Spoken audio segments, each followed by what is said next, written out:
Hello and welcome to the Quebber channel. I'm Jason, your host. I should be asleep now.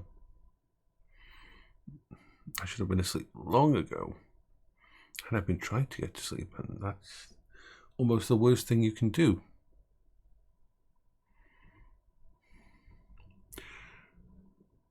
Depression and other problems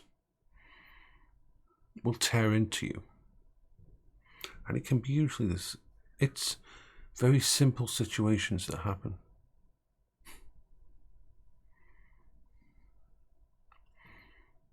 Earlier today, this morning, I was on voice chat on Discord with my friends.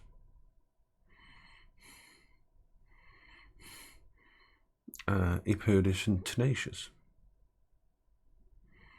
And Eperdis was trying to point out to me that any computer device that I use in a car has got to be able to handle the knocks and jolts of a car, of a vehicle. A completely logical, rational, reasonable point he was putting forward. But as it happens sometimes, and it's a side of me that I still haven't ever been able to get a handle on, because we know it can be part of autism, as in someone's putting forward a point of view that is against what the train track your train's going down by 100 miles an hour in one direction. And so it's also part of ADHD in there, where you are just so focused and hyper-focused on one thing that you can be, it's like almost a volatile, rage-inducing, violent reaction. Now, I've tried to get hold of this for years. It's that visceral fighting against Paola's cancer. It's that rage-inducing unfairness of the world. And it can be triggered by the silliest things.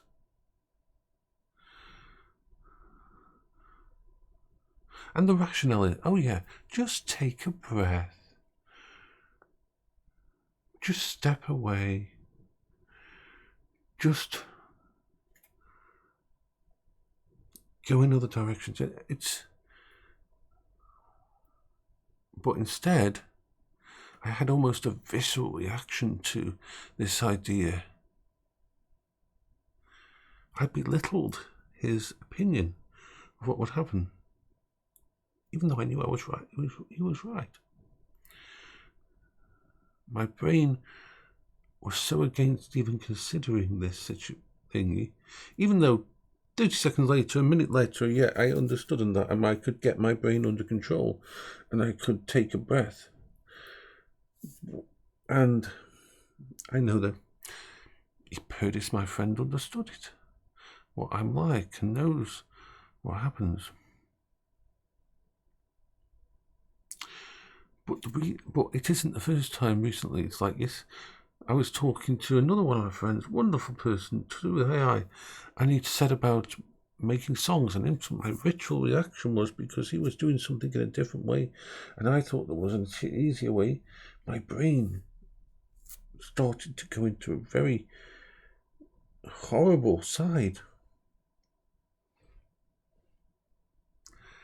And I know it's nothing to do with what either of them did. And it wasn't even the fact that I had anything against what they did. This is a side effect of a creeping darkness inside me. A creeping darkness. Why? What is this creeping darkness coming from? the fact that I am under review for my benefits.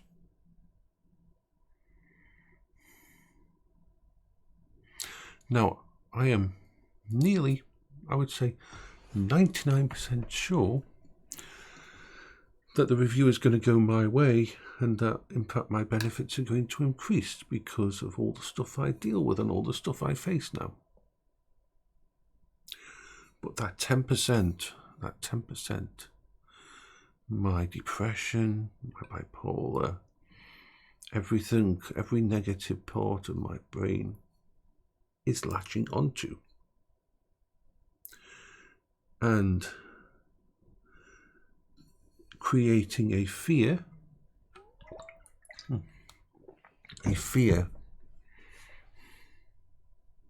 a visceral danger in my head. Because if they do decide, oh, he shouldn't be on benefits, if the person who reviewed me was just bullshitting me and wrote down that I shouldn't be on benefits and passed that on to the thingy, the way I will know within the next 4 weeks is a letter will come. And usually that letter comes after you realise your next payment isn't going into the bank. That you will look at your bank and realise that, oh,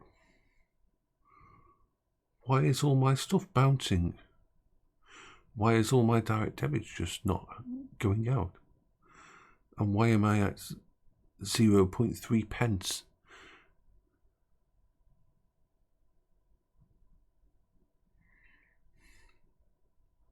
And then you ring them up and you wait 1, 2, 3, 4, 5 hours in a queue phone call. And then they tell you, you should have received a letter, your benefits have been cancelled.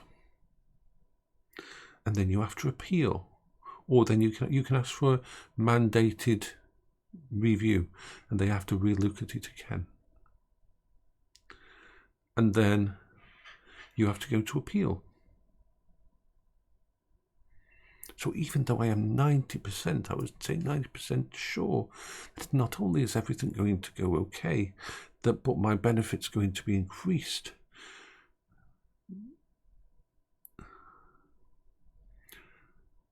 So that's one part of the negative that's in my head at the moment. And that won't go away. There's no rationale to stop it until I get the result, until the text message comes through, until I have that on my actual message system on my phone.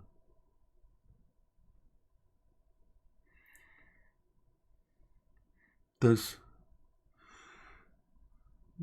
not really much I can do, except be aware that I'm slightly more fragile at the moment, that I'm slightly more likely to kick off if anything triggers me.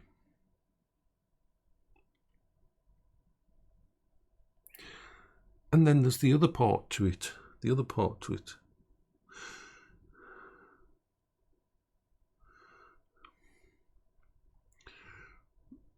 What if you get the car?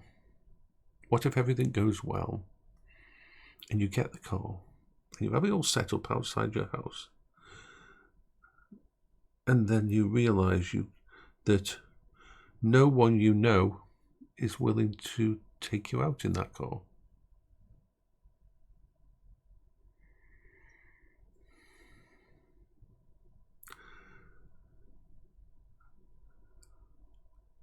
That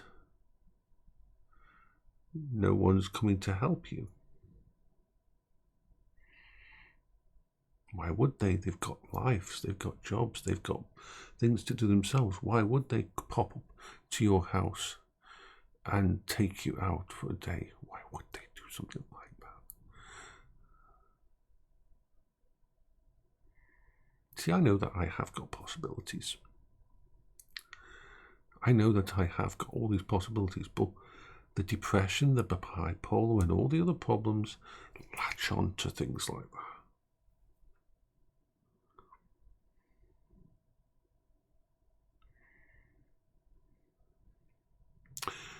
And so I'm in a holding pattern at the moment. And the negative side, the depression side, the horrible side has more ammunition. And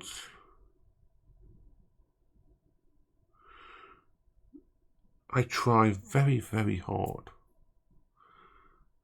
to not let it out. But it's like, it is a creeping darkness. It's a creeping thing because it's very subtle, the way it starts to erode whatever you're doing.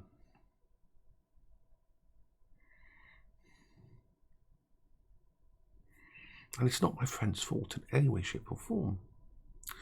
And they can't tiptoe around me because I wouldn't want that anyway. What it is just a situation that we've got to wait and wait and wait.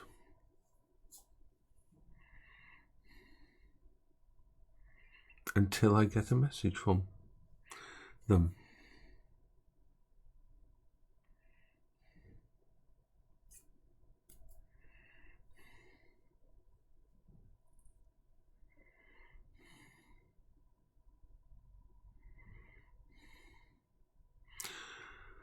I hope you're all having a good day. The thing is, being aware of this kind of thing, being aware of what can cause these problems, being aware of the minefield that you're walking through helps a little.